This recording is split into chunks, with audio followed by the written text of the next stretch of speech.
Hello and welcome back. In the last section, we actually did a fair amount of foundational work. So we went ahead and installed the Phone Awesome icons that we see here in the package.json. And we went ahead and integrated Bootstrap library, npm Bootstrap library with our React project. And we also went ahead and integrated with the Google Roboto condensed fonts. So we're all set to go ahead and do the next steps here, which is essentially go ahead and look at the Navbar. The Navbar that we're going to develop here will be based off of the Bootstrap Navbar, right? So let's head over to some documentation here. I'll head over to another screen, and in here I'm already on the documentation page. This is actually 4.0. I need 5.0. So let's head over back to here. Just say Bootstrap 5.0, getting started. And there we go. We can head over to the Navbar, somewhere here. Content, layout, Navbars, customize. Not in here. Components. Yeah, that's gonna be the Navbar, somewhere here. Yeah, navs and Navbar, this is the one. Here, you actually get some sample Navbars, which we can use, and which is something that I'm going to use and customize. Before we do that, we also need some kind of preliminary stuff that we need to do, which is to essentially include a few JavaScript libraries for the Navbar to be mobile responsive, okay, or responsive across different device types, right? So to do that, let's head over to the getting started section and do the introduction. And in here, they actually provide access to a couple of JavaScript libraries, okay? And they're available in two forms. One is in the form for bundle, which means it's going to contain the Bootstrap JavaScript plus I think it's a Popper script, which essentially is also bundled along with this particular version. And there is also this separate version as well, where both of them are available as two different individual bundles, and you have to include them in a certain order, right? So for example, the Popper has to be ahead of Bootstrap min. I think that's what they mentioned here, okay? Popper must come first, right? Super. So what I'm going to do is I'm going to copy this and head over to my code base here, okay, which is right here, and I will go over to the index.file, and they mention specifically here that I have to have that in as a last entry in the body tag, right? So that's what they say here. Place one of the following scripts near the end of your pages right before closing the body tag to enable them. Super. So I will head over to the index.html, which is right here, and head over to my body and head over to the closing body tag, and right here I'll go ahead and install that here, okay, and include that here. All right, so I think that should be it. Okay, go ahead and save that. It's not going to make any changes per se, but that's one of the starting points that we have to take care of. Then I will head over back to the Navbar component page. And in here, I will go ahead and copy this Navbar template. So it'll just essentially give us a template Navbar, something like this. Let's copy this, and I will go in here back to my code.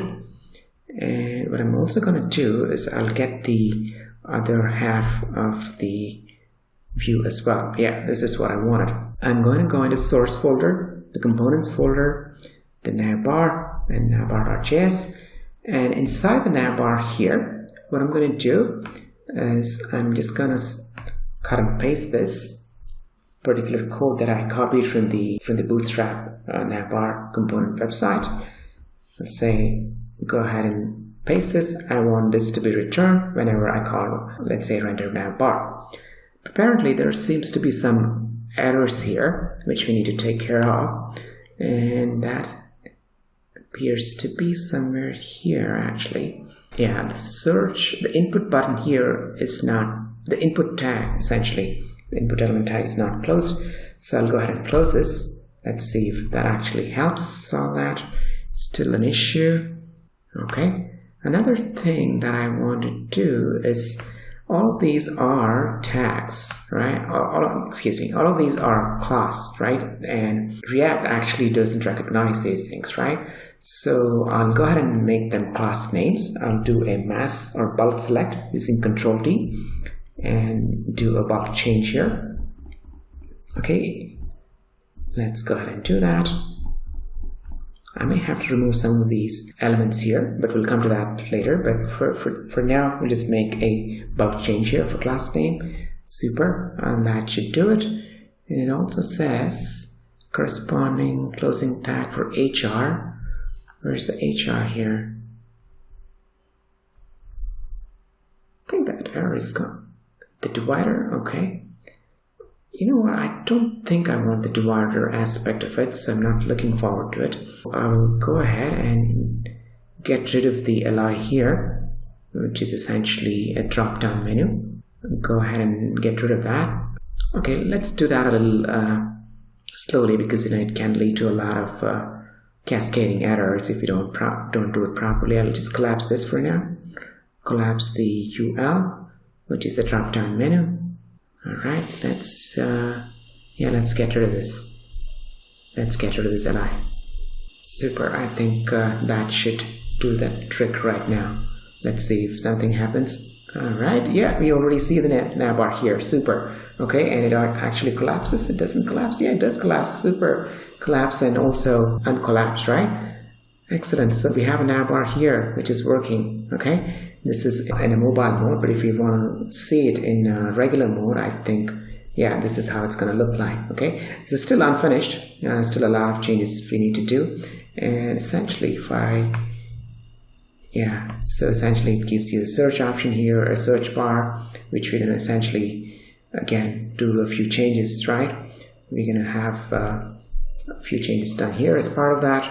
Super. So essentially, we have a navbar here that's working. If I do some changes here with respect to the mobile version, let's see, I minimize it, right?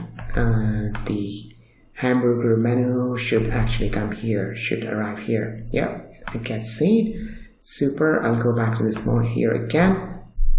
And there are some warnings here which I want to essentially take care of. So in here, I'll just set the href to / okay, doesn't like the hash there, so just go ahead and set to / for now.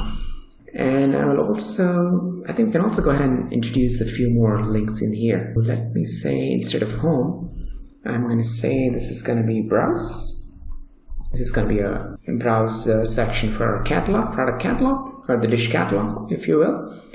And this one could be, let's say, asking the user to sign in case he wants to buy stuff on our website. Okay. Also go ahead and include a few more things here.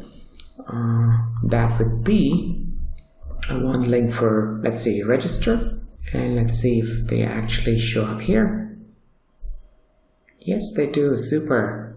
Okay, so we have a browse, we have a sign in, we have a register, we have a search bar, and what else can we do? I think we can also have a cart component. Okay, let me go ahead and cut and paste that. We'll say cart. All right. Yep, that shows up as well. Super. Excellent, guys.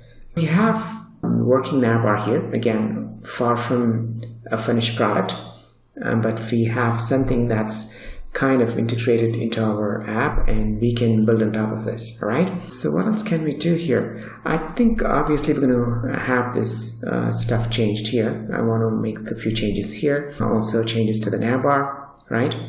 So let's go ahead and do those changes. I especially want to make the changes for the icons here. I want to change the toggle icon and also the search icon. Let's go ahead and effect those changes here. So right at the top, I will head over to right about the navbar function.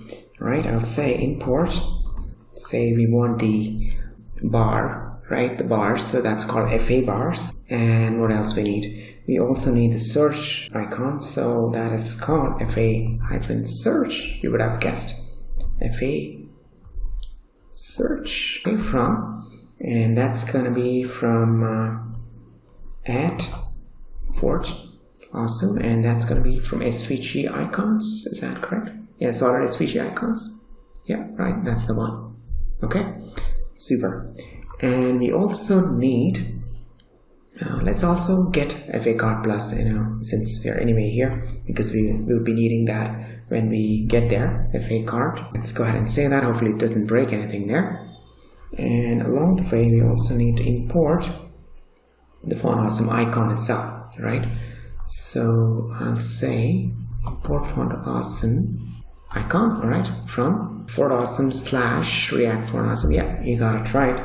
So that was pretty smart from the editor. It actually gets where the class was, in which package it was in.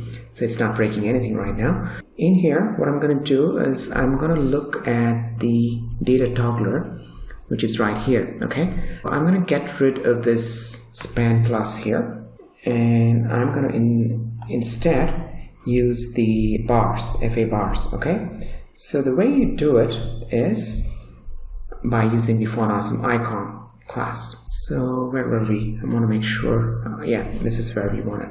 Okay, so we'll say Font Awesome icon. All right, and the class name is, and the icon name is going to be, and it actually takes in a prop called icon, and that's going to be FA bars. Yeah, super. And I'm going to go ahead and close this. Hopefully that should give us a nice looking bar there. Yes, there we go. It's already changed. Super. And we can also do something similar here. For example, instead of the button, we can also, instead of the search label, we can go ahead and include the icon here, right? So let's see if we can go ahead and do that. I'll say, let me collapse the sidebar. It gives us a little more real estate, right? So what I'm going to do is I'm going to say Font Awesome icon, and I'm going to close that, and I'm going to provide the icon prop and set it to FA search. Yeah, there we go. There you get it. Super. So we got a few interesting stuff done here. I think we'll take a pause here, and once we come back, we'll work a little more in terms of the styling for the navbar. And hopefully that's going to be the final video on the navbar, and then we can move to the main content and the footer content, which could be relatively easier compared to, let's say, the navbar itself. And after which we should have a complete layout class which we can use in building the landing page. Okay, super. We're in great shape here. Let's take a pause and come back and do a little more styling on the navbar and take it to completion.